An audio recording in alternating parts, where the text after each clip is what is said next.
Sinakop po kami ng hapon dito kung saan nagkaroon po ng o ginamit itong mga locals dito para para gumawa ng tunnel na po.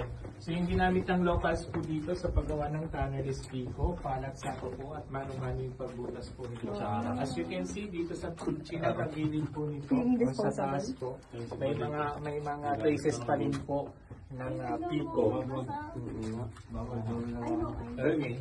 Sa tunnel na to may 5 entry and exit doors po ito at may series of chambers sa pinakababang bahagi po nito. At kada entry and exit doors po nito is very strategic. Si door 1, yung pinasukan natin, and that door, the second door, ito po sa left nyo. Kaya kung bakit nandito po ito, para paglabas or pagsilip po nila, makikita po nila yung Basco Airport. So malalaman nila yung airplane kung kalaban or kakampi po nila. Okay. So dito naman sa part, ito. Huwag ka mo, mauna. Ay, sorry. Hindi ko na rin isasuggest kasi madulas. So approximately may 30 steps tayo na pababa. Tapos may 5 steps na dako bago makakatay ng ganito. May dalawang lagusan po dito. Yung isa po is papunta ng west side para malaman kung ano yung parating na barko dito sa may West Philippine Sea or the China Sea. Then yung isa po yung pang-apat is papunta ng south side para malaman naman yung kalaban or kakampi dito sa bundok na dinaanan natin kanina.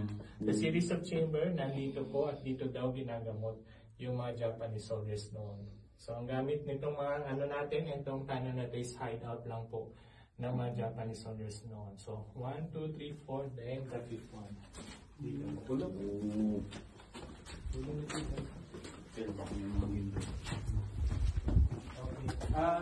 Kasama din po ito sa mga balak po nila kasi hindi na natapos yung mga nagusan o yung ibang pituan po.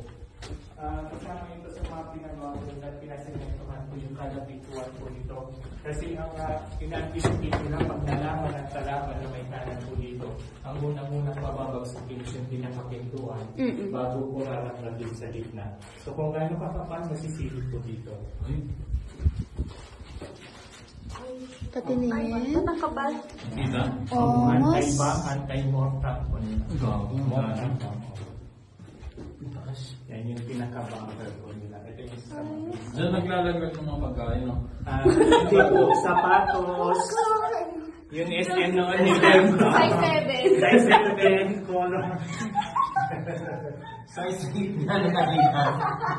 Teka, joke ko yan, no? Nakalimutan ko na. Oo, tama. Naalala ko.